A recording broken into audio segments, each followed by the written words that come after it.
Hello guys, இன்னைக்கு 6th chapterல இது last video erosion and deposition அதுலேருந்து பார்க்கலாம். ஸோ எரோஷன் அப்படின்னா என்னது அண்ட் டெபாசிஷன் அப்படின்னா என்னது? ஸோ இந்த இடத்துல எரோஷன்னா என்னதுன்னா அக்விசிஷன் அண்ட் டிரான்ஸ்போர்ட்டேஷன். அக்விசிஷன்னா என்னது? பை பண்ணுறது. ஸோ ஒரு இடத்துலேருந்து அதை பை பண்ணி அதை கொண்டு போகிறது, டிரான்ஸ்போர்ட் பண்ணுறது. என்னது? Rock debris. ஸோ ஒரு ராக் இருக்குது, அதுலேருந்து சின்ன சின்ன ஃப்ராக்மெண்ட்ஸாக கொண்டு போகிறது, அதுதான் டெப்ரிஸ். ஸோ ராக் டெப்ரிஸை கொண்டு போய் ஒரு இடத்துல போய் டிரான்ஸ்போர்ட் பண்ணுறது தான் எரோஷன். இது என்ன ஆகும், இந்த மாதிரி மாஸான ஒரு ராக்கை சின்ன சின்ன ஃப்ராக்மெண்ட்டாக பிரேக் பண்ணி, எப்படி பிரேக் பண்ணோம்? வெதரிங்கால். வெதரிங்னா என்ன சொல்கிறேன் நான்? Physical activity, chemical activity, biological activity, நிறைய ஆக்டிவிட்டி இருக்கும் வெதரிங்கில். அதனால நமக்கு இந்த ராக்கை வெதர் ஆகிடும், சின்ன சின்ன ஃப்ராக்மெண்ட்டாக பிரேக் ஆகிடும். அதுக்கப்புறம் இதை டிரான்ஸ்போர்ட் பண்ணும் எரோஷன். இது எடுத்துகிட்டு போய் டிரான்ஸ்போர்ட் பண்ணிட்டோம். ஸோ அதுதான் எரோஷன். ஸோ இது எப்படி டிரான்ஸ்போர்ட் ஆகுதுன்னா, running water, ground water, glaciers, wind, waves, இது எல்லாமே டிரான்ஸ்போர்ட்டிங் ஏஜெண்ட்டாக இங்கே ப்ளே பண்ணுது. அதுக்கப்புறம் இந்த ராக் பிரேக் ஆகி நமக்கு வெதரிங்கால் நமக்கு இந்த ராக் பிரேக் ஆகும்.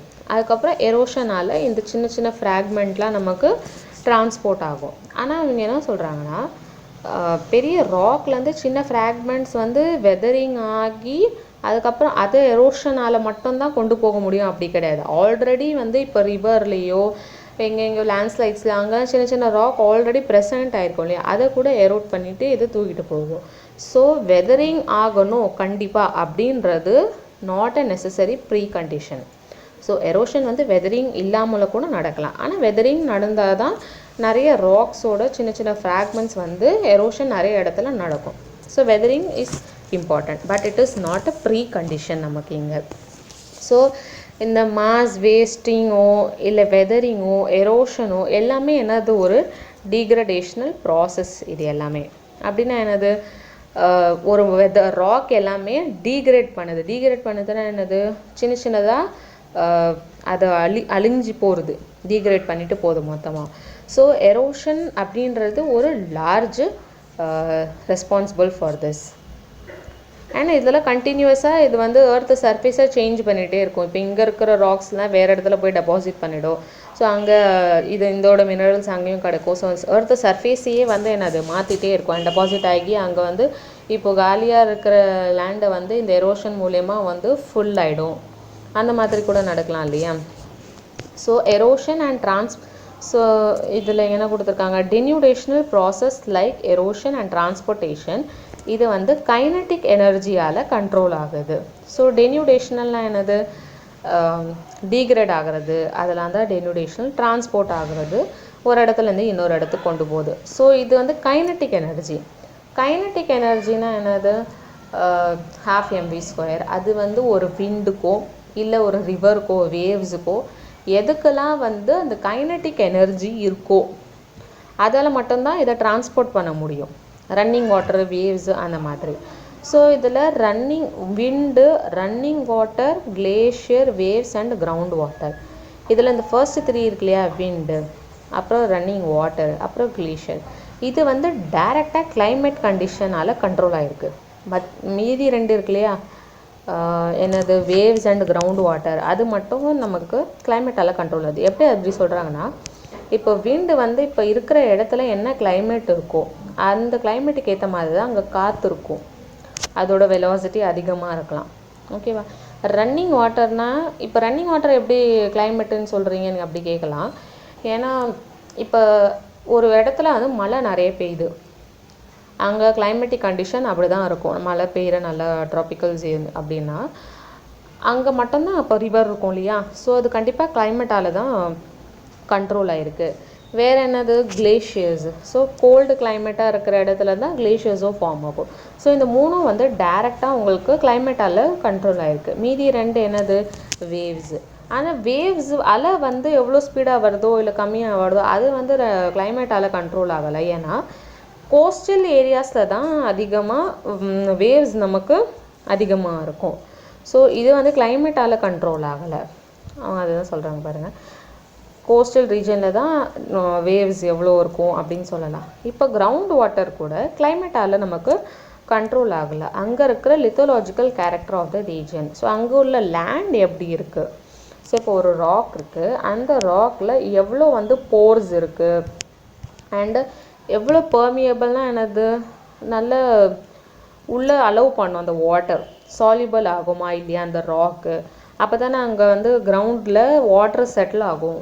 நம்மளுக்கு எல்லா இடத்துலையுமே கிரவுண்ட் வாட்டர் இருக்கும் அப்படின்னு சொல்ல முடியாது. அங்கே இருக்கிற ராக்கு பொறுத்த வரைக்கும் தான் கிரவுண்ட் வாட்டரில் என்ன டைப் ஆஃப் ராக்ஸ் இருக்குது, அதில் எவ்வளோ பெர்மியபிளான ராக் இருக்குது, எவ்வளோ ராக் சால்யூபிள் ஆகுமோ அது பொறுத்து தான் நமக்கு கிரவுண்ட் வாட்டரே இருக்கும். ஸோ அந்த மாதிரி தண்ணி இருக்கிற மாதிரி கிரவுண்ட் வாட்டரில் இருந்தால் அந்த கார்ஸ்ட் டோப்போகிராஃபி அப்படின்னு சொல்லுவாங்க நம்ம. ஸோ இது எல்லாமே கிளைமேட்டை டிபெண்ட் பண்ணுறது இல்லை. ஓகேவா, இது ரெண்டும் கிளைமேட்டிக் கண்டிஷனுக்கு நாட் டிபெண்டபிள். நெக்ஸ்ட் சாப்டரில் நம்ம லேண்ட் ஃபார்ம்ஸ் பற்றி பார்ப்போம். ஸோ இங்கே காஸ்ட் டோப்போகிராஃபி அவ்வளோவா நான் எக்ஸ்பிளைன் பண்ணலை. Next topic deposition. So deposition அப்படின்னா என்னது, எரோஷனோட ரிசல்ட்டு தான் டெபாசிஷன். எரோஷன் நடக்குது அண்ட் அதை போய் ஒரு இடத்துல போய் டெபாசிட் ஆகும் இல்லையா, அதுதான் டெபாசிஷன். ஸோ இந்த எரோஷனல் ஏஜென்ட், ஸோ இப்போ ரிவர் போயிட்டுருக்கு, இந்த ரிவர் வந்து வெலாசிட்டியாக ரொம்ப ஸ்பீடாக போகுது. ஆனால் ஒரு குறிப்பிட்ட லாஸ்ட் இடத்துல என்ன ஆகும், அதோட வெலாசிட்டி வந்து கம்மியாகுமா, அப்போ கண்டிப்பாக அந்த கொண்டு வந்த மினரல்ஸோ சின்ன சின்ன ஃப்ராக்மெண்ட்ஸோ இந்த இடத்துல டெபாசிட் ஆகிடும். ஏன்னா அதோட வெலாசிட்டி கம்மியாகிடும். ஸோ ஜென்ட்லர் ஸ்லோப்ஸில் கண்டிப்பாக இது செட்டில் ஆகி தான் ஆகணும். இன் அதர் வேர்ட்ஸ் வந்து நம்ம என்ன சொல்லலாம், டெபாசிஷன் வந்து சும்மா ஒரு ஏஜெண்ட்டாக தான் ஆக்ட் பண்ணுது அது போய் செட்டில் பண்ணுறதுக்காக. ஸோ இதில் கொண்டு வர மினரல்ஸில் கோர்ஸர்னால் கொஞ்சம் குண்டு குண்டாக இருக்கிறது அது வந்து ஃபஸ்ட்டு டெபாசிட் ஆகிடும். அதுக்கப்புறம் ரொம்ப ஃபைனராக பவுடராக இருக்கிறது செகண்டாக நமக்கு டெபாசிட் ஆகும். ஸோ இதில் சேம் எரோஷனல் ஏஜென்ட் எல்லாமே running water, glacier, wind, ground water இது எல்லாமே வந்து எப்படி அங்கே டீக்ரேடாக ஏஜெண்ட்டாக ஆக்ட் பண்ணுதோ அதே மாதிரி இங்கே அக்ரடேஷ்னல் ஏஜெண்ட்டாக கூட இதை ஆக்ட் பண்ணும். என்ன பண்ணும், ஒரு இடத்துல இருக்கிற காலியான இடத்த இதை சின்ன சின்ன எரோஷன் மூலியமாக இதை ஃபில் பண்ணுறதுக்கும் ஹெல்ப்ஃபுல்லாக, அதுதான் அக்ரடேஷன்னு சொல்லுவாங்க. ஓகேவா, நெக்ஸ்ட் இங்கே என்ன சொல்கிறாங்க, இப்போ மாஸ் மூமெண்ட் அண்ட் எரோஷன். இந்த மாஸ் மூமெண்ட்னா என்ன சொன்னேன் நான், பெரிய பெரிய ராக்ஸோ அதெல்லாம் ஒரு இடத்துலேருந்து இன்னொரு இடத்துக்கு போய் டெபாசிட் ஆகுது இல்லையா, விழுறது. ஆனால் இது ரெண்டுமே அப்போ நம்ம ஒரே பேரில் சொல்லலாம், ஏன் தனித்தனி பேரில் சொல்கிறாங்கன்னு கேட்குறாங்க. மாஸ் மூமெண்ட்டும் எரோஷனும், எரோஷன்லேயும் அது தானே, அதில் பெருசாக இல்லாமல் சின்ன சின்ன ஃப்ராக்மெண்ட், ஆனால் அதுலேயும் அது தானே நடக்குது. அதை ஏன் ஒரே சேமாக நம்ம அதை ட்ரீட் பண்ண மாட்டோம் அப்படின்னு கேட்குறாங்க. ஏன்னா மாஸ் மூமெண்ட் வந்து பெரிய ரோல் எது ப்ளே பண்ணுதுன்னா நமக்கு கிராவிட்டி ப்ளே பண்ணுது. இதே வந்து எரோஷனில் அப்படி கிடையாது, நமக்கு கைனட்டிக் எனர்ஜி, விண்டோ இல்லை வேவ்ஸோ ரன்னிங் வாட்டரோ கிரவுண்ட் வாட்டரோ அதோட கைனட்டிக் எனர்ஜி நமக்கு இங்கே ப்ளே பண்ண. ஸோ இது ரெண்டும் டிஃப்ரெண்ட்டான டாபிக்ஸ் தான். நெக்ஸ்ட் வந்து சாயில் ஃபார்மேஷனு. இப்போ சாயில் ஃபார்மேஷனில் நம்ம எங்கே கேட்குறாங்க, பிளான்ட்ஸ் நீங்கள் க்ரோ பண்ணியிருப்பீங்க, சாயிலில் விளையாடி இருப்பீங்க, டச் பண்ணியிருப்பீங்க, ஃபீல் பண்ணியிருப்பீங்க, க்ளோத்ஸில் கூட ஆக்கியிருப்பீங்க. ஸோ இது எல்லாமே நம்மளால் அதை டிஸ்கிரைப் பண்ண முடியுமா சாயில் அப்படின்றது. ஒரு சாயிலில் வந்து கெமிக்கல், ஃபிசிக்கல், பயாலஜிக்கல் ஆக்டிவிட்டி எல்லாமே இருக்கும். ஸோ கான்ஸ்டண்ட்டாக வந்து இது எல்லாமே நடந்துகிட்டே தான் இருக்கும் இந்த ப்ராசஸஸ்லாம். சாயிலுன்றது is a result of decay. டீகேனா என்னது, அழுங்கி போய் ஃபுல்லாக செட்டில் ஆகுது இல்லையா, ஒரு பெரிய ராக்கோ இல்லை அனிமலோ இல்லை பிளான்ட்டோ லீவ்ஸோ எல்லாம் டீக்ரேட் ஆகி அது போய் அப்படியே டீகே ஆகிடுது இல்லையா, அழிஞ்சு போயிடுது இல்லை, அதோட வேஸ்ட்டு செட்டில் ஆகி அது ஃபார்ம் ஆகிறது தான் நமக்கு இங்கே சாயிலாக ஃபார்ம் ஆகும். ஸோ சாயிலுன்றது நமக்கு க்ரோத்துக்கு மீடியம், பிளான்ட்ஸ்லாம் நமக்கு அங்கே தானே வளருது. ஸோ இது க்ரோத்துக்கான மீடியம் அண்ட் இது சேஞ்ச் ஆகிட்டே இருக்கும், இந்த பாடி வந்து டெவலப் ஆகிட்டே இருக்கும். ஸோ ட்ரையான இடத்துல லேண்ட் வந்து ரொம்ப ட்ரையாக இருக்கும், வாட்டர் மாய்ஸ்சர் இருக்காது, அதில் நிறைய மினரல்ஸ் இருக்காது, எதுவுமே நம்மளால் க்ரோ பண்ண முடியாது. இதே ஒரு மாய்ஸ்சரான லேண்டில் நிறைய மினரல்ஸ் இருக்கும், மாய்ஸ்ட் இருக்கும், வாட்டர் ரிட்டென்ஷன் நிறைய இருக்கும். ஸோ நிறைய பிளான்ட்ஸ்லாம் க்ரோ பண்ணலாம். ஸோ ஒரு இடத்துல ஒரு கேரக்டரிஸ்டிக் இருக்கும் அண்ட் இது ஃப்ளக்சுவேட் ஆகிட்டே இருக்கும் சீசனுக்கு ஏற்ற மாதிரி. ஓகேவா, இதோட கேரக்டரிஸ்டிக் வந்து நம்மளால் இவ்வளோ சாயிலோட கேரக்டரிஸ்டிக் இது தான், இவ்வளோ மினரல்ஸ் தான் இருக்கும், இவ்வளோ இது தான் இருக்கும் நம்மளால் சொல்ல முடியாது இந்த இடத்துல. ஸோ ஆல்டர்னேட்டிவாக கோல்டாகவும் வார்ம் ஆகும், ட்ரையாக இல்லை மாய்ஸ்டாகவும் ஆகிட்டே இருக்கும் லேண்டு. ஸோ பயோலாஜிக்கல் ஆக்டிவிட்டி அப்படின்றது கொஞ்சம் ஸ்லோ ஆகிடும் நமக்கு, இல்லை ஸ்டாப்பே ஆகிடும் சாயில் ரொம்ப கூல் ஓ ட்ரை ஆகிடுச்சுன்னா. ஏன்னா எந்த ஆர்கானிசம்ஸும் சாயில் வந்து ரொம்ப ட்ரையாக இருந்துச்சுன்னா அது வாழ முடியாது. இதே ரொம்ப கோல்டாக இருந்துச்சுன்னா சின்ன சின்ன மைக்ரோ ஆர்கானிசம்ஸ்லாம் வாழவே முடியாது. ஸோ அங்கே வந்து பயாலஜிக்கல் ஆக்டிவிட்டி நமக்கு ஸ்லோ ஆகிடும். அப்புறம் ஆர்கானிக் மேட்டர் வந்து சாயிலில் எப்படி இன்க்ரீஸ் ஆகுது அப்படி கேட்குறாங்க.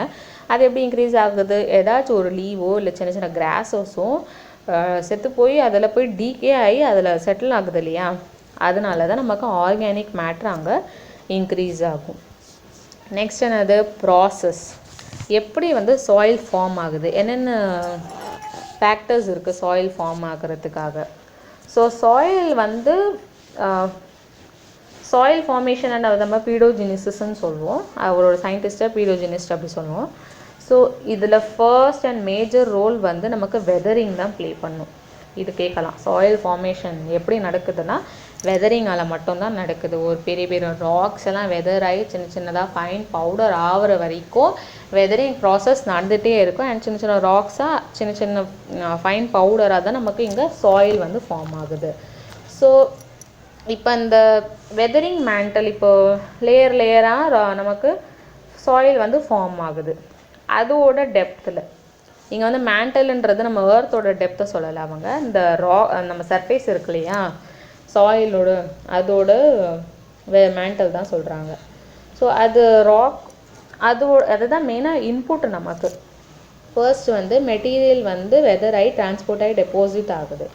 அங்கே வந்து அப்புறம் bacteria and other plant bodies like Moses lichens எல்லாமே என்ன உள்ளே போய் அதோட பரோ பண்ணியோ அங்கே தான் போய் உள்ளே பூந்து தான் அது இருக்கும்.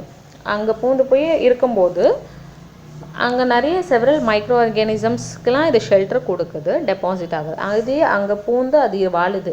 அதுக்கப்புறம் அங்கேயே செத்து போயிடுச்சுன்னா என்ன ஆகும், அந்த ஆர்கானிசம் பிளான்ட்ஸ்லாம் ஹியூமஸ் அக்குமுலேஷனுக்காக ஹெல்ப் பண்ணும். ஹியூமஸ் அக்குமுலேஷன்னா என்ன, அந்த பிளான்ட்டோ அனிமல்ஸோ மைக்ரோ ஆர்கானிசம் செத்து போய் அதோட அந்த ரெசிடியூ இருக்கு இல்லையா அதுதான் நமக்கு ஹியூமிடிட்டி வந்து கொடுக்கும். ஹியூமஸ் அக்குமுலேஷன் அதுதான் சொல்லுவாங்க சாயிலில். ஸோ இந்த minor grasses and ferns, so இந்த ஹியூமஸ் வந்துடுது சாயிலுக்கு, அதுலேருந்து ஃபர்ன்ஸோ இல்லை சின்ன சின்ன புஷ்ஷோ வந்து வளரலாம். அதுக்கப்புறம் அது ஒரு ட்ரீயாக கூட வளரலாம். ட்ரீயாக எப்படி வளரலாம் அப்படின்னு நீங்கள் சொன்னீங்கன்னா, இந்த பேர்ட்ஸ்லாம் இருக்கு இல்லையா இல்லை காத்தோ அங்கே ஒரு சீடு எடுத்துகிட்டு வந்தால் அங்கே விழும். ஆல்ரெடி லேண்ட் வந்து நல்லா ஹியூமஸ் அக்குமுலேஷனில் தான் இருக்குது. ஸோ இது ஈஸியாக வந்து ட்ரீஸ் வளரும். ஸோ இந்த பிளான்ட்டு ரூட்ஸ் வந்து பெனிட்ரேட் ஆகுதா, ரொம்ப பெரிய பெரிய பேனியன் ட்ரீ அதுக்கெலாம் வந்து என்ன பிளான்ட்டோட ரூட் வந்து கீழே நல்லா டவுனில் பெனிட்ரேட் ஆகிருக்கும். ஸோ இது ஹெல்ப் பண்ணும் தண்ணி உள்ளே போகிறதுக்கு, நல்ல மாய்ஸ்சர் ஏர் அதெல்லாம் போகிறதுக்கு ஹெல்ப் பண்ணும். அதே மாதிரி இந்த பரோயிங் அனிமல்ஸ், பரோயிங்னா நான் ஆல்ரெடி வீடியோவில் சொன்னேன் உங்களுக்கு, குழி தோண்டி உள்ள அந்த அனிமல்ஸ்லாம் அதோட வீடு மாதிரி ஃபார்ம் பண்ணி அது உள்ளே இருக்கு இல்லையா, ரேபிட்டு ரேட்டு அப்புறம் என்னது ஸ்னேக்கு, அதெல்லாம் பரோயிங் அனிமல்ஸ் சொல்லலாம். ஸோ இதெல்லாம் வந்து பார்ட்டிகல்ஸை மேலே கீழே கொண்டு போய் மிக்ஸ்அப் பண்ணிகிட்டே இருக்கும். அண்ட் அதுக்கு நிறைய பேசேஜ் ஆஃப் ஏர் போகிறதுக்கும் தண்ணி போகிறதுக்கும். ஸோ அந்த ஃபைனலி அந்த மெச்சூர்டாக ஆகிடும் அந்த சாயிலே. நல்ல complex mixture of minerals and organic products வந்து அதில் கிடைக்கும் நமக்கு. அந்த சாயிலே மெச்சூர்டு சாயிலாக ஆகிடும். அண்ட் க்ரோ பண்ணுறதுக்கு பிளான்ஸோ இது ஹெல்ப்ஃபுல்லாக இருக்கும். ஸோ வெதரிங் ரெஸ்பான்சிபிளாக சாயில் ஃபார்மேஷனுக்கு அப்படின்னு கேட்டால் எஸ், வெதரிங் தான் ரொம்ப இம்பார்ட்டண்ட். ஸோ சாயிலோட சயின்ஸ் பற்றி படிக்கணுன்னா பீடியாலஜி, அண்ட் அதோட சயின்டிஸ்ட் வந்து பீடியாலஜிஸ்ட் அப்படி சொல்லுவோம் நம்ம.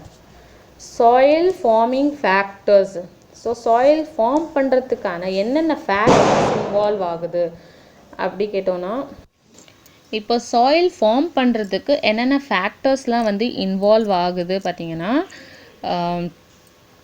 ஃபர்ஸ்ட் வந்து உங்களுக்கு parent material, topography, climate and biological activity, time இதெல்லாம் வந்து இன்வால்வ் ஆகுது. ஒன்று ஒன்றா பார்க்கலாம். ஃபர்ஸ்ட் வந்து பேரண்ட் மெட்டீரியல். ஸோ பேரண்ட் மெட்டீரியல்னால் என்னது, அந்த ராக்லேருந்து தானே சின்ன சின்ன ஃப்ராக்மெண்ட்டாக பிரேக் ஆகி நமக்கு ஃபைன் பவுடராக வெதரிங்கால் நமக்கு சாயிலாக ஃபார்ம் பண்ணுது. பட் ஆனால் வந்து அந்த ராக்லேருந்து டைரெக்டாக வருதா, இல்லை, இந்த ராக்கை வந்து வெதர் ஆகி தானே நமக்கு அது ஃபார்ம் ஆகுது. ஸோ ராக் அப்படின்றது பேரண்ட் மெட்டீரியல், அது வந்து டைரெக்டாக வரல. ஸோ வெதர் ஆகி தான் அது நமக்கு சாயிலாக ஃபார்ம் பண்ணுது. இன்டைரக்டாக ஆகுது இல்லையா, அதுதான் பேசிவ் கண்ட்ரோல், சாயில் ஃபார்ம் ஆகுது. ஸோ பேரண்ட் மெட்டீரியல் அந்த ராக் வந்து இருக்கிற இடத்துலையே இல்லை வேறு இடத்துலையோ இன் சிட்டு R onsite weathered rock debris வந்து ரெசிடுவல் சாயில் டிரான்ஸ்போர்ட் ஆகியும் நமக்கு அந்த சாயில் வந்து ஃபார்ம் ஆகுது. ஸோ சாயில் ஃபார்ம் ஆகுறது வந்து அந்த ராக்கோட டெக்ஸ்சரோ இல்லை ஸ்ட்ரக்சரோ, எவ்வளோ கிரெயின்ஸ் இருக்குது, அதில் எவ்வளோ பார்ட்டிகல்ஸ் இருக்குது, எவ்வளோ மினரல்ஸ் இருக்குது, கெமிக்கல் காம்போசிஷன் என்ன, எங்கே போய் அது டெபாசிட் ஆகும், ஸோ அதுக்கேற்ற மாதிரி தான் அந்த சாயில் வந்து ஃபார்ம் ஆகும். அந்த ராக்கில் என்னென்ன இருக்குது, டெக்ஸ்சர், அது எல்லாமே. ஸோ அதுக்கப்புறம் அந்த ராக்கில் இருக்கிறது அது. செகண்ட் வந்து weathering, nature and rate of weathering. வெதரிங்னா எவ்வளோ நாளுக்கு அது வெதர் ஆகி நேச்சர், அதுக்கேற்ற மாதிரி தான் டெப்த் ஆஃப் வெதரிங் மேண்டலும் ரொம்ப இம்பார்ட்டண்ட். நமக்கு எவ்வளோ வெதர் ஆகிருக்கு அந்த ராக்கு, நேச்சர் என்ன, எப்படி நடக்குது, விண்டாலையா இல்லை மெக்கானிக்கல் ஆக்ஷன்னாலையா வெதர் ஆகுது, அதுவும் ரொம்ப இம்பார்ட்டன்ட். அப்போ தான் அந்த கேரக்டரிஸ்டிக் காம்போசிஷன் என்னன்ட்டு அதுக்கேற்ற மாதிரி நமக்கு அந்த இருக்கிற இடத்துல சாயிலோடது தெரியும். ஸோ டிஃப்ரென்சஸ், ஒரே இடத்துல சிமிலர் பெட்ராக்கில் நிறைய டிஃப்ரெண்ட் டைப்ஸ் ஆஃப் நமக்கு சாயில் கிடைக்கலாம். ஏன்னா டிஃப்ரெண்ட் ராக்ஸ் இருந்திருக்கலாம், அது வெதர் ஆகி நமக்கு கிடைக்கலாம். இதே வந்து நிறைய டிஃப்ரெண்ட் பெட்ராக்ஸில் நமக்கு சிமிலர் சாயிலும் கிடைக்கலாம். ஸோ சாயில் வந்து ரொம்ப யங்காக கூட இருக்கலாம், அது மெச்சூர்ட் ஆகாமல் இருக்கலாம். யங்குனா என்ன, அவங்க 100-200 வருஷம் கூட யங்குன்னு சொல்லலாம் இந்த சாயில் ஃபார்மேஷனில். ஏன்னா நம்மளால் சொல்ல முடியாது எவ்வளோ நாள் வெதர் ஆகி, எவ்வளோ வருஷ கணக்கில் வெதர் ஆகி அது மெச்சூர்ட் சாயில் ஃபார்ம் பண்ணுறதுக்கு. ஸோ இப்போ யங்காக இருக்குது அப்படின்னா இந்த ராக்லேருந்து சாயில் வந்து நமக்கு ஃபார்ம் ஆகிருக்கு 100-200 வருஷத்துலேயோ, அது யங்குன்னு தான் அப்போ கூட சொல்லுவாங்க. ஸோ அந்த ராக் அந்த சாயில் இருக்கு இல்லையா, சின்ன சின்ன சாயிலு, அதோட கேரக்டரிஸ்டிக் பார்த்திங்கன்னா இதுக்கு கொஞ்சம் சிமிலராக தான் இருக்கும். ஏன்னா இது யங் சாயில், இதில் நிறைய வந்து பயாலஜிக்கல் ஆக்டிவிட்டியோ எதுவும் வந்து நடந்திருக்காது மேபி. ஏன்னா இது டைம் டேக்ஸ் ப்ராசஸ் வந்து கொஞ்சம் டைம் டேக்கிங் தான். இதே லைம்ஸ்டோன் ஏரியாஸில் பார்த்திங்கன்னா அப்படியே வந்து அந்த பேரண்ட் ராக் மாதிரியே இருக்கும் ராக்கு சாயிலு. நெக்ஸ்ட்டு வந்து டோப்போகிராஃபி. டோப்போகிராஃபினா என்னது, அந்த லேண்டோட கேரக்டரிஸ்டிக்ஸு அதை பற்றி தான் டோப்போகிராஃபி சொல்லுவோம். இது கூட என்னது, பேசிவ் கண்ட்ரோல் தான். லேண்டோட கேரக்டரிஸ்டிக் பொறுத்துலாம் நமக்கு சாயில் வந்து ஃபார்ம் ஆகாது. ஸோ இன்ஃப்ளூயன்ஸ் தான் பண்ணும் இது டோப்போகிராஃபி. ஸோ அமௌண்ட் ஆஃப், இப்போது லேண்ட் வந்து எந்த இடத்துல இருக்குது, ட்ராபிக்கல் ஜோனில் இருக்கா, ஈக்குவட்டோரியல் ஜோனில் இருக்கா, இல்லை ரொம்ப பிளெயினான ஏரியாவில் இருக்கா, கோஸ்டல் ரீஜனில் இருக்கா, ஸோ அதுக்கேற்ற மாதிரி எவ்வளோ சன்லைட் வந்து அந்த லேண்டில் டோப்போகிராஃபியில் படுதோ அப்போ தான் அந்த சாயிலில் இருக்கிற ஆர்கானிசம்ஸில் ஆக்டிவாக இருக்கா இல்லையா, அதுக்கேற்ற மாதிரி தான் அதில் ஹியூமஸ் அக்குமுலேஷனோ இல்லையோ இருக்கும். ஸோ சன்லைட் பொறுத்து அந்த நிறைய சன்லைட் அது மேலே பட்டுச்சுன்னா அப்போ ஆர்கானிக் ஆக்டிவிட்டி கொஞ்சம் அதிகமாக இருக்குமா ஆர்கானிசம்ஸோட ஆக்டிவிட்டி, இல்லைன்னா கம்மியாக இருக்கும். ஸோ அதுக்கேற்ற மாதிரி சர்ஃபேஸில் சன்லைட் படுறதுக்கு ஏற்றுக்க மாதிரியும் இந்த டோப்போகிராஃபியில் சாயில் வந்து ஃபார்ம் ஆகும். இதே பேரண்ட் மெட்டீரியலில் நல்ல தின்னாக இருக்கும். இந்த ஸ்டீப்ஸில் வந்து அதிகமாக சாயில் நிற்காது இல்லையா, விழுந்து எல்லாம் ரோடாய் கீழே வந்துடும். ஸோ இங்கே வந்து லேயர் வந்து கொஞ்சம் தின்னாக இருக்கும்னு சொல்கிறாங்க. இதே வந்து ஒரு பிளெயினான ஏரியாவில் போயிட்டோன்னா சாயில் லேயர் வந்து கொஞ்சம் திக்காக இருக்கும். ஓகேவா. ஜென்டல் ஸ்லோப்ஸில் எரோஷனும் கொஞ்சம் ஸ்லோவாக நடக்கும். அண்டு இந்த ஸ்லோப்ஸ்லேயும் எரோஷன் வந்து கொஞ்சம் கம்மியாக நடக்கும் அண்ட் பர்குலேஷன் வாட்டரும். அப்போ அந்த இடத்துல வந்து நமக்கு சாயில் ஃபார்மேஷன் கொஞ்சம் ஃபேவரபுளாக இருக்கும். இதே ஃப்ளாட் ஏரியாஸில் பார்த்திங்கன்னா கொஞ்சம் திக்காக இருக்கும். அதை சொன்னேன் இல்லையா, குட் அக்குமுலேஷன் ஆஃப் ஆர்கானிக் மேட்டரும். அங்கே வந்து நல்ல ஃப்ளாட்டாக இருக்கிறதுனால ஈஸியாக வந்து அனிமல்ஸும் வாழும், உள்ளே போய் அதோட பூந்தெல்லாம் க்ரியேட் பண்ணி அண்ட் நல்ல organic matter, good living, dark கலரில் இருக்கும் பிளெயின் ஏரியாஸ்லலாம் நமக்கு சாயில். நெக்ஸ்ட் ஃபேக்டர் என்னது, கிளைமேட். ஸோ கிளைமேட் வந்து இம்பார்ட்டண்ட்டான ஒரு ஃபேக்டர். ஏன்னா இது ஆக்டிவ் ஃபேக்டர். இந்த இடத்துல ஆக்டிவ் ஃபேக்டர்னால் என்னது, டைரெக்டாக இம்பேக்ட் கொடுக்கும் சாயில் ஃபார்மேஷனில். ஸோ அதுலேயே வந்து 2 இருக்குது, மாய்ஸ்சர் அண்ட் டெம்பரேச்சர். ஸோ மாய்ஸ்சரோட பொறுத்த வரைக்கும் எப்படி, இன் டேர்ம்ஸ் ஆஃப் இன்டென்சிட்டி, எவ்வளோ மாய்ஸ்சர் இருக்குது, எவ்வளோ ஃப்ரீக்குவென்சியில் வருது, அண்ட் எவ்வளோ நாள் இருக்குது, ப்ரிசிபிடேட் ஆகுதா இல்லை எவாப்ரேட் ஆகுதா இல்லை ஹியூமிடிட்டி ஃபார்ம் பண்ணுதா. டெம்பரேச்சரும் அதுக்கேற்ற மாதிரி தான், சீசனலாக ஒரு டெம்பரேச்சர் இருக்கும் இல்லையா, அதிகமாக இருக்கும் இல்லை கம்மியாக இருக்கும். ஸோ ப்ரிசிபிட்டேஷன் அப்படின்றது நமக்கு என்ன பண்ணும், சாயிலுக்கு மாய்ஸ்சர் கண்டென்ட் கொடுக்கும். ஓகேவா, மாய்ஸ்சர் கண்டென்ட் கொடுத்தா மட்டும்தான் நம்மளால் கெமிக்கலும் அண்ட் பயாலஜிக்கல் ஆக்டிவிட்டி கொஞ்சம் பாசிபிள் ஆகும். எக்ஸஸாக வாட்டர் இருந்துச்சுன்னா, வாட்டர் எக்ஸஸாக இருந்ததுன்னா என்ன ஆகும், இப்போ இங்கே இருக்குது இந்த லேயரில் வாட்டர் கொஞ்சம் எக்ஸஸாக இருக்குது ஓகேவா சர்ஃபேஸில், அப்போ அது வந்து கீழே போயிடும், ட்ரான்ஸ்போர்ட் ஆகும் கீழே. அப்போ அது கீழே போகும்போது அது சில மினரல்ஸ்லாம் கூட கொண்டு போகுமா உள்ளே, இந்த கீழே கொண்டு போகுது இல்லையா சர்ஃபேஸ்க்கு உள்ளே, அந்த ஃபினாமினன் பேர் தான் நமக்கு எலிவியேஷன், ELUVIATION இலுவியேஷன். அப்புறம் அந்த மினரல்ஸ்லாம் கொண்டு போய் அந்த உள்ள இன்னர் லேயரில் போய் நமக்கு செட்டில் ஆகுது இல்லையா, அது பேர் இலுவியேஷன். ஓகேவா, இது கன்ஃபியூஸ் ஆகிடுங்காதீங்க. இந்த கொண்டு போகிற ஃபினாமினா பேர் எலிவியேஷன், அங்கே போய் செட்டில் ஆகுது இல்லையா மினரல்ஸ், அது பேர் இலுவியேஷன். ஸோ இந்த கிளைமேட் அப்புறம் வந்து என்ன சொல்கிறாங்க, கிளைமேட்டில் ரொம்ப ஹை ரெயின்ஃபாலாக இருந்துச்சுன்னா அங்கே இருக்கிற சாயிலில் இருக்கிற கால்சியம், சோடியம், மெக்னீஷியம், பொட்டாசியம் எல்லாத்தையும் வந்து அடிச்சுட்டு போயிடும் அந்த தண்ணி, மழை தண்ணி. சிலிக்கா கூட ரிமூவ் ஆகிடும் அந்த இடத்துல. அப்போ அந்த என்ன சொல்லுவாங்க, டீசிலிகேஷன் தான் சொல்லுவாங்க அந்த இடத்து பேர். அதிகமாக ரெயின்ஃபால் இருந்துச்சுன்னா, ப்ரிசிபிட்டேஷன் இருந்ததுன்னா, அதிகமாக தண்ணி இருந்துச்சுன்னா கீழே போய் இலுவியேஷனும் நடக்கும். அதிகமாக ரெயின்ஃபால் இருந்துச்சுன்னா அங்கே சாயிலில் இருக்கிற மினரல்ஸே அடிச்சுட்டு போய் டீசிலிகேஷன் ஆகிடும். இதே வந்து ரொம்ப ட்ரையான லேண்டாக இருந்துச்சுன்னா, தண்ணியே இருக்காதா, அப்போ இந்த மாதிரி இடத்துல என்ன நடக்கும், கீழே இருக்கிற தண்ணி வந்து மேலே வரும் த்ரூ த கேபிலரி ஆக்ஷன். ஓகேவா, மேலே போய் அது எவாப்ரேட் ஆக ஆரம்பிக்கும். அப்போ அங்கே கீழே இருக்கிற தண்ணியில் ஃபுல்லாகவே வந்து என்ன ஆகும், சால்ட்டியாக இருக்கும். ஓகேவா, அதுக்கப்புறம் இன்டர்மீடியட்டான ஏரியாவில் ரொம்ப மழையும் பெய்யல, ரொம்ப காஞ்சு போயும் இல்லை, ட்ரையாகவும் இல்லை, இன்டர்மீடியட் கண்டிஷனாக இருக்குது. அப்போ அங்கே உள்ள சாயிலில் வந்து கால்சியம் கார்பனேட் அதிகமாக இருக்கும். நெக்ஸ்ட்டு டெம்பரேச்சர் வந்து 2 விதத்தில் ஆக்ட் பண்ணலாம், ஒன்று அதிகமாக இருக்கலாம், கம்மியாக இருக்கலாம். இதெல்லாம் வந்து ஃபஸ்ட்டு வந்து நான் மாய்ஸ்சரை பற்றி பேசினேன். தண்ணி ரெயின்ஃபால் அதிகமாக இருக்குது, ட்ரையாக இருக்குது, இன்டர்மீடியட் கண்டிஷனாக இருக்குது. நெக்ஸ்ட் வந்து நமக்கு இங்கே டெம்பரேச்சர் அதிகமாக இருந்தால் கெமிக்கல் ஆக்ஷன் கம்மியாயிடும் அண்ட் பயாலஜிக்கல் ஆக்ஷனும் கம்மியாயிடும்னு சொல்கிறாங்க. ரொம்ப ஹை டெம்பரேச்சராக இருந்தால் இன்க்ரீஸிங் அதிகமாகும் அண்ட் டெம்பரேச்சர் பொறுத்த வரைக்கும் increase R reduce the chemical and biological activity, கம்மியாகும் அதிகமாகும் சொல்கிறாங்க. ஸோ கெமிக்கல் ஆக்டிவிட்டி அப்படின்றது ஹையர் டெம்பரேச்சரில் அதிகமாக இருக்கும், ஞாபகம் வச்சுக்கோங்க. அது கெமிக்கல் ஆக்டிவிட்டி அதிகமாக இருக்கும் ஹையர் டெம்பரேச்சரில். ஓகேவா, கம்மி டெம்பரேச்சர் ஆயிடுச்சுன்னா கெமிக்கல் ஆக்டிவிட்டி கம்மியாயிடும். ஓகேவா, ரொம்ப ஃப்ரீஸ் ஆச்சுன்னா கண்டிஷனில் கெமிக்கல் ஆக்டிவிட்டி நடக்கவே நடக்காது. ஸோ ட்ராபிக்கல் சாயில்ஸில் ஹையர் டெம்பரேச்சராக இருந்ததுன்னா ட்ராபிக்கல் சாயில்ஸ் ஹையர் டெம்பரேச்சராக இருக்கும். ஸோ ஃப்ரோசன் ஏரியாஸில் லார்ஜ்லி மெக்கானிக்கல் ப்ரோக்கன் மினரல்ஸ் தான் கிடைக்கும் நமக்கு. இங்கே என்ன சொல்கிறாங்கன்னா, டெம்பரேச்சர் அதிகமாச்சுன்னா நமக்கு கெமிக்கலும் பயாலஜிக்கல் ஆக்டிவிட்டி அதிகமாக இருக்கும். இதே டெம்பரேச்சர் கம்மியாச்சுன்னா, சச்சஸ் துந்திரா ரீஜனில் ரொம்ப கோல்டான கிளைமேட்டால் அங்கே வந்து ஆர்கானிசம்ஸ்லாம் அவ்வளோ வாழாது. ஸோ எந்த ஒரு பயாலஜிக்கல் ஆக்டிவிட்டி, கெமிக்கல் ஆக்டிவிட்டி நடக்காது. எல்லா சாயிலும் வந்து மெக்கானிக்கல் ஆக்ஷனால் தான் பிரேக் ஆக்கி நமக்கு ஃபார்ம் பண்ணும் இங்கே.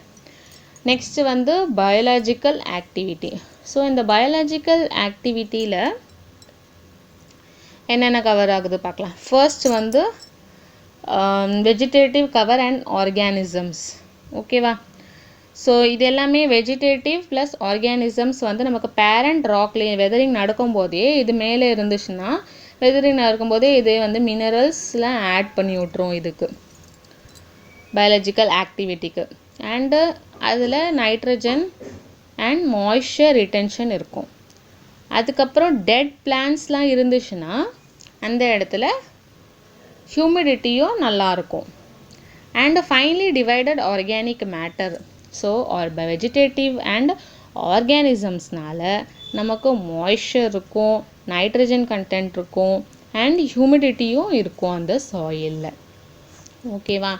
அப்புறம் some organic acids which form during humidification aid in decomposing minerals of soil. So அந்த மினரல்ஸ் ஆர்கானிக்லாம் ஹியூமிடிஃபிகேஷன் நடக்கும்போது ஆசிட் ஏதாவது இருந்துச்சுன்னா அந்த மினரல்ஸில் டீகம்போசிங்க்கும் அது ஹெல்ப் பண்ணும் நமக்கு. அப்புறம் intensity of bacterial activity differences between soil and cold. அது முன்னாடியே சொன்னேன் இல்லையா, ரொம்ப கோல்டான இடத்துல இந்த பயாலஜிக்கல் ஆக்டிவிட்டி கொஞ்சம் கம்மியாயிடும். அப்போ ஹியூமஸ் அக்குமுலேஷன் வந்து ரொம்ப இருக்காத அளவுக்கு இருக்கும். பாக்டீரியல் ஆக்டிவிட்டிலாம் நமக்கு ரொம்ப ஸ்லோவாக இருக்கும் ரொம்ப கோல்டான ரீஜியன்ஸில். ஸோ இது என்ன ரீஜன்ஸாக பார்டிக் அண்ட் துந்திரா கிளைமேட்லலாம் பயாலஜிக்கல் ஆக்டிவிட்டி இல்லாத அளவுக்கே இருக்கும். அதுக்கப்புறம் ஹியூமிட் அண்ட் ட்ராபிக்கல் ஈக்குவட்டோரியல் கிளைமேட்டில் bacterial activity intense and dead rapidly oxidate leaving very humus and content. இதே வந்து ட்ராபிக்கல் ஜோன்ஸ் அண்ட் ஈக்குவட்டோரியல் ஜோன்ஸில் ஹியூமிடிட்டி பாக்டீரியல் ஆக்டிவிட்டிலாம் நல்லாயிருக்கும். சாயில் வந்து சூப்பராக இருக்கும் அந்த இடத்துல. ஆக்சிடைஸ்டு சாயில் அண்ட் ஹியூமஸ் கண்டென்ட்டும் அதில் நிறைய இருக்கும் அப்படி சொல்கிறாங்க. Next, for the bacteria and other soil organisms takes nitrogen from the air and convert it to chemical that can be used by the plants. So இப்போ ஒரு சில பாக்டீரியாலாம் என்ன பண்ணுன்னா நமக்கு அட்மாஸ்ஃபியரில் இருக்கிற நைட்ரஜனை அது யூஸ் பண்ணி சாயிலில் ஃபிக்ஸ் பண்ணி விட்றோம். ஸோ இது மற்ற பிளான்ட்ஸுக்கெலாம் நமக்கு யூஸ் ஆகும். ஃபார் எக்ஸாம்பிள் வந்து ரைசோபியம்ன்ற ஒரு பாக்டீரியா வந்து எங்கே இருக்கும்னா லெக்யூமினஸ் பிளான்ட் இருக்கு இல்லையா, அதோட ரூட்டில் இருக்கும். அது என்ன பண்ணும், அட்மாஸ்ஃபியரில் இருக்கிற நைட்ரஜனை சாயிலில் ஃபிக்ஸ் பண்ணிவிடும்.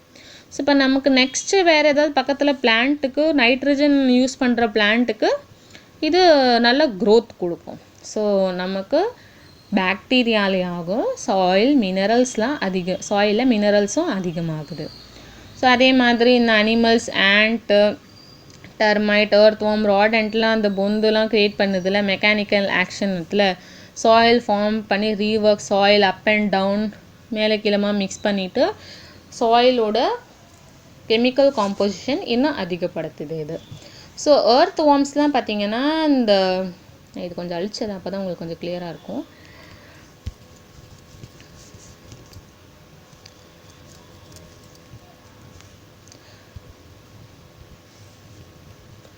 எர்த்வார்ம்ஸ்லாம் பார்த்திங்கன்னா இந்த கம்போஸ்டிங்க்கெல்லாம் யூஸ் பண்ணுவாங்க. வெஜிடேபிள்ஸு அதெல்லாம் வந்து ஒரு இடத்துல டம்ப் பண்ணி வச்சுருப்பாங்க. அங்கே எர்த்வார்ம்ஸ்லாம் கொஞ்சம் நிறைய விட்டுருவாங்க. ஸோ அதெல்லாம் என்ன பண்ணுவோன்னா அதே சாப்பிட்டுட்டு அகெயின் அதே அதோட ஃபீஸு அதெல்லாம் போயிட்டு பாடியாலேயே அதை வந்து கம்போஸ்டிங் அது மீன்ஸ் கெமிக்கல் சேஞ்சை நமக்கு கம்போஸ்டிங்கால் சூப்பராக அது சாயிலோட டெக்ஸ்சர் வந்து இன்க்ரீஸ் பண்ணிவிடும். Next time. ஸோ டைம் பொறுத்த வரைக்கும் நமக்கு லென்த்தியாக இருந்துச்சுன்னா வெதரிங் ஃபேக்டர் வந்து அப்போது அங்கே சாயில் வந்து ரொம்ப மெச்சூர்டாக இருக்கும் அண்ட் அதில் எனஃப் மெட்டீரியல்ஸ் மீன்ஸ் மினரல்ஸ்லாம் இருக்கும்.